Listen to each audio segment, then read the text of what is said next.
Hi Cancer, how are you? Welcome to Tarot and this is your weekly tarot reading, weekly tarot predictions for 14 June to 20 June, your overall energies, overall look, your health, your career and your love life relationship. Let's see. ये आपकी weekly tarot reading है, weekly tarot predictions है। 14 जून से लेकर के 20 जून आपकी life में क्या चेंजेस आने वाले हैं, आपकी सेहत कैसी रहेगी, आपका करियर और आपकी लव लाइफ रिलेशनशिप देख लेते हैं इस रीडिंग में। अगर कि आपको रीडिंग पसंद है अपने लास्ट में वीडियो को लाइक कर देना है। अगर कि आप चैनल पे न्यू है सब्सक्राइब कर लीजिएगा, नोटिफिकेशन बेल को लास्ट में ऑन करके ऑल पे क्लिक कर दीजिएगा। अगर के पर्सनल रीडिंग लेना चाहते हैं तो व्हाट्सएप पे या ईमेल पे कांटेक्ट कर सकते हैं। व्हाट्सएप और ईमेल आपको इसी वीडियो के डिस्क्रिप्शन बॉक्स में चैनल के अबाउट सेक्शन में मिल जाएंगे।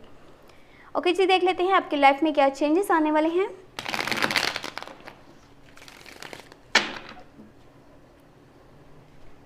चौदह जून से लेकर के 20 जून क्या तब्दीलियां आने वाली हैं। ओके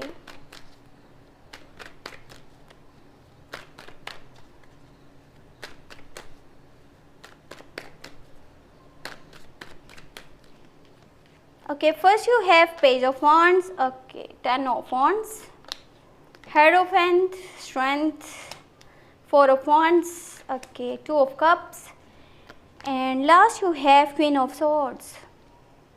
ये हफ्ता आपके रिलेशनशिप के लिए बहुत अच्छा रहेगा, आपकी लव लाइफ के लिए बहुत अच्छा रहेगा, आपके करियर के लिए अच्छा रहेगा, लेकिन आपकी सेहत के अगर हवाले से बात करी जाए तो थोड़ा सा आपके लिए यहाँ पे कॉम्प्लिकेशंस क्रिएट हो सकती हैं, थोड़ा सा आपके लिए मुश्किलात का बाइस बन सकता है, लेकिन रीज़न भी आप खुद ही हैं। देखिए आपकी लाइफ बहुत अच्छे ट्रैक पे जा रही है, चल रही है, अच्छे से चल रही है, लेकिन आप करते क्या हैं, आप आसपास के लोगों की बात को बहुत ज़्यादा वैल्यू करते हैं। अगर किसी ने ये बोला है कि आप ये काम नहीं कर सकते, आप उसको प्रूव करने बैठ जाते हैं कि नहीं मैं जो कर रहा हूँ मैं उसके साथ ये भी कर लेता हूँ। तो इससे होता कि आपके ऊपर ओवर बर्डन हो जाता है, ओवरलोड हो जाता है, काम का बहुत ज़्यादा आपके ऊपर बर्डन हो जाता है, जिसकी वजह से आपके लिए हेल्थ इश्यूज क्रिएट हो जाते हैं। आपका काम है लोगों ने जितना मर्जी आपको डिस्ट्रैक्ट करना है वो करें, लेकिन आप किसी की बात को वैल्यू ही ना करें। डिस्ट्रैक्ट करें नहीं मतलब करने की अगर कोशिश कर रहे हैं तो वो करते नहीं, उनका काम है ये बात को करना, लेकिन आप किसी की बात को वैल्यू ना कीजिए, आप किसी की बात को इम्पोर्टेंस ही मत दीजिए, तो आपकी लाइफ अच्छे से चल सकती है। पता है कि आपको अपने मज़हब के ज़्यादा क्लोज रहना होगा, खुद के साथ आपने कनेक्शन स्ट्रॉन्ग बनाना है, अपनी रियल इंटेंशंस को जानने की कोशिश करनी है। जिस तरह से किसी के मसले का मिनटों में आप सोल्यूशन निकाल लेते हैं, वैसे ही अपने मसलों के भी आपने वैसे ही सोल्यूशन निकालने हैं। हिम्मत नहीं हारनी, क्योंकि आपके पास इतनी स्ट्रेंथ है, विल पावर है कि विदाउट एनी हेस्ट आप सारी सिचुएशन को हैंडल कर सकते हैं। तो जल्दबाजी मत कीजिएगा। ये हफ्ता हो सकता है कि आप जहाँ पे रहते हैं वहाँ से मूव करने के बारे में भी सोचें, शिफ्ट करने के बारे में भी सोचें। ये इसलिए नहीं है कि किसी की बातों में आकर के या किसी की वजह से आपको ऐसा करना पड़े, आप बस अपनी लाइफ में चेंजिंग चाह रहे हैं, अपने माहौल को थोड़ा सा चेंज करना चाहते हैं, पॉजिटिविटी चाह रहे हैं। और ये उन लोगों के लिए बेहतर चीज़ यहाँ पे एक गुड न्यूज़ ये है कि अगर वो सिंगल हैं, यानी कि आप सिंगल हो, तो आपको शादी का प्रपोजल मिल सकता है। शादी के और इंगेजमेंट के बहुत सारे चांसेस मौजूद है। आप अपनी फैमिली के साथ एंजॉयमेंट करेंगे, सेलिब्रेशन होगा, एंजॉय होगा और क्वालिटी टाइम भी स्पेंड करेंगे। किसी पर्सन के लिए आपके दिल में बहुत सी फीलिंग्स नज़र आ रही हैं। ये स्कॉर्पियो, कैंसर, पाइसेस में से हो सकता है। Two people on the same page, same feeling, same energies. अगर आप उसको ये बात के लिए बोलेंगे कि मैं आपको पसंद करता हूँ, आपके लिए फीलिंग्स रखता हूँ, तो सामने वाले का भी यही आंसर होने वाला है कि वो भी आपको वैसे ही पसंद करता है, क्योंकि यहाँ पे सेम एनर्जीज है। और हो सकता है कि वो पर्सन आपसे लॉन्ग टर्म की कमिटमेंट करने के बारे में भी सोचे।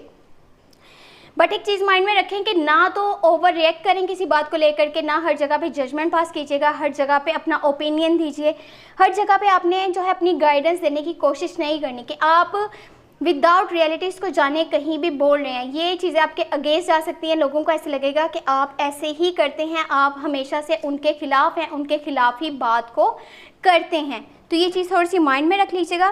बाकी अभी देख लेते हैं एंजल की गाइडेंस आपके लिए क्या है, एंजल के मैसेजेस आपके लिए क्या हैं।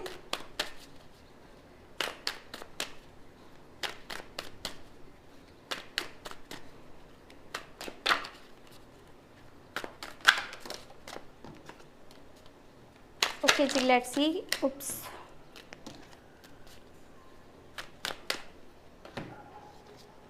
First you have Seven of Wands, okay, Justice, and last you have Queen of Wands. Again, Queen, okay, यहाँ पे Queen of Wands है and पहले आपके पास था Queen of Swords. देखिए ये टाइम है झगड़ों से, लड़ाइयों से बचने का, कॉन्फ्लिक्ट से, मिसअंडरस्टैंडिंग से बचने का। हर छोटी छोटी बात को लेकर के आपने बात को बढ़ाना नहीं है। लोगों के साथ आपकी इस बात को लेकर के फ़ाइट हो सकती है कि लोगों को ये लगेगा आप जानबूझ के उनकी बातों में, उनके मसलों में बोलते हैं, जबकि आपका ये इरादा होगा कि आप किसी को हेल्प करें, किसी की प्रॉब्लम का सल्यूशन निकालें। आपको हर चीज़ को इस हफ्ते बैलेंस करना होगा, चाहे वो आपकी लाइफ में आपका करियर हो, आपका रिलेशनशिप हो, आपकी हेल्थ हो। अगर एक चीज़ को भी आपने इग्नोर किया तो आपके लिए बाद में बहुत बड़ा मसला बन सकता है। तो ये है एंजल की गाइडेंस, एंजल के मैसेजेस आपके लिए। अगर कि आपको रीडिंग पसंद है, आपने लास्ट में वीडियो को लाइक कर देना है। अगर कि आप चैनल पे न्यू है, सब्सक्राइब कर लीजिएगा, नोटिफिकेशन बेल को लास्ट में ऑन करके ऑल पे क्लिक कर दीजिएगा। जून की मंथली लव रीडिंग लास्ट में वॉच कर लीजिएगा। डिस्क्रिप्शन बॉक्स में भी लिंक मौजूद है, चाहें तो चैनल पे भी प्लेलिस्ट को चेक कर सकते हैं। ओके जी, thank you so much, take care, bye bye.